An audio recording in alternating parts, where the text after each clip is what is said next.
Here's the items that are proposed to change under WAM and WSA about our water licenses. Our water licenses are legal contracts for water use. We pay a rental fee. Like I pay $25 a year. Anybody who's got a domestic use license pays $75 for a 3-year period. Permitted use, so they're going to turn them into permits. Now they did get a lot of flack on that. And it did say on the Water Smart blog that they weren't going to do that. They were going to leave domestic use permits as licenses. But I did notice on this page I handed out to you, if you go down it and you read administrative efficiencies for users and for government. The reason they wanted to change them from licenses to permits was for administrative efficiency.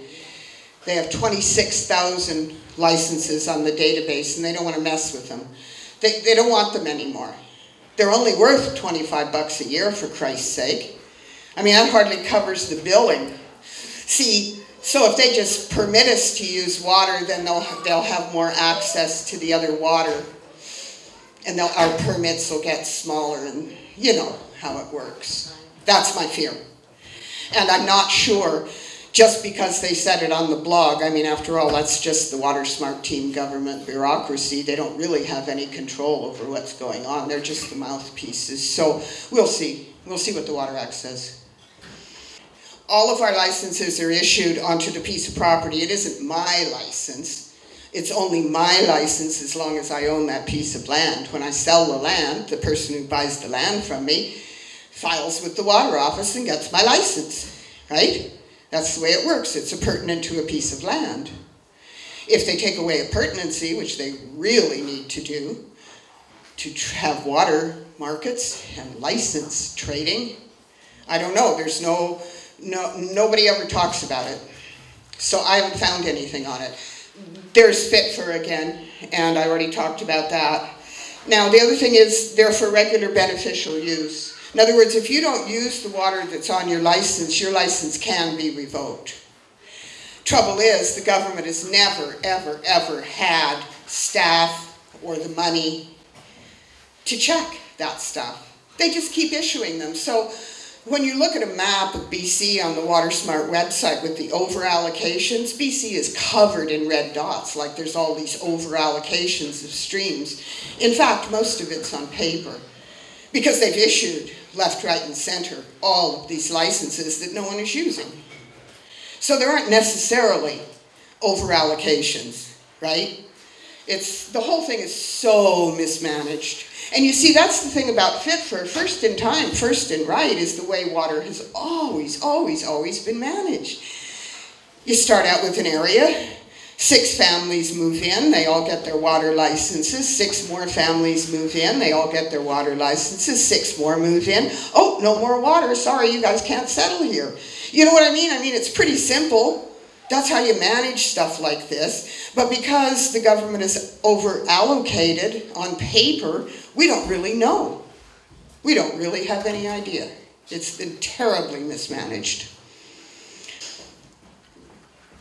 There's that permitted use that I was talking about, and they said it was an administrative efficiency, and believe it or not, that's the way the Water Act used to be. So what they're doing with the modernization of the Water Act is going back to an older act as far as our domestic licenses go. If they're going to do this, we got to demand, you know, that we have legal rights, because they're taking away our legal contract. So we have no legal rights to the water. We have to have those legal rights. Now, there's efficiency of water use, too. And what they're going to do is they're going to take that beneficial use. You know, your license says you have to use it for beneficial purposes. And they're going to say you have to use it efficiently as well. Fine, that's important.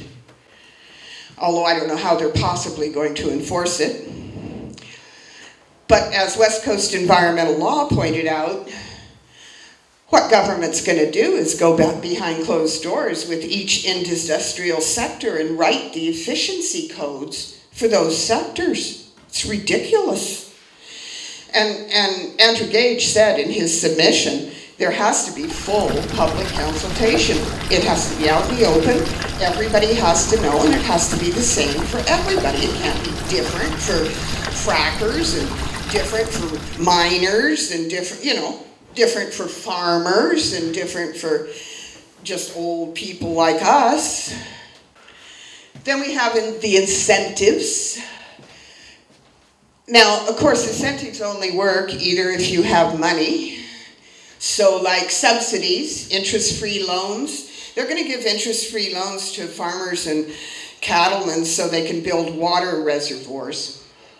But of course you have to have the money, you know, or a business or something. They're not going to give me an interest-free loan. They're going to do differential pricing for those defined efficient uses. Just like they're doing differential pricing on our power bills now, and you know what that's costing. They're going to have penalties and fines. That's definitely a negative incentive. What they're doing is they're going to divide the province into 3 levels of action. So there are going to be province-wide actions. On this sheet that I handed out to you, these are the province-wide actions. These are the actions for areas where problems can be mitigated. Don't you love mitigation? And chronic problem areas. The next slide, I'll show you where they are. So they say that everything that's green is pretty good.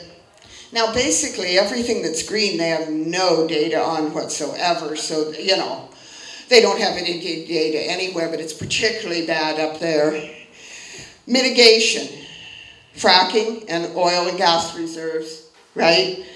That area of the province is an absolute tragic mess. You should see the roads, the pipelines, the electrical grids. It's horrible.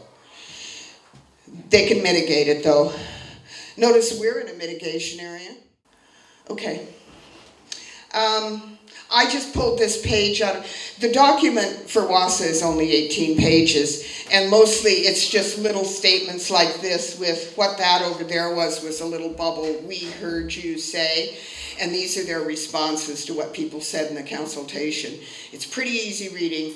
It's on your the little how to respond sheet. All the government documents are at one place, so you can take a look at it. It doesn't take more than half an hour to go through it. Okay. I wrote this just because the principles that they put forward at the workshop pissed me off so bad.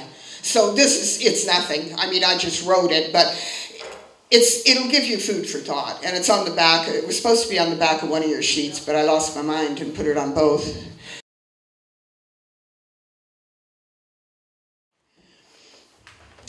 So, out of this book, O Canada, note that this quote is from 2005.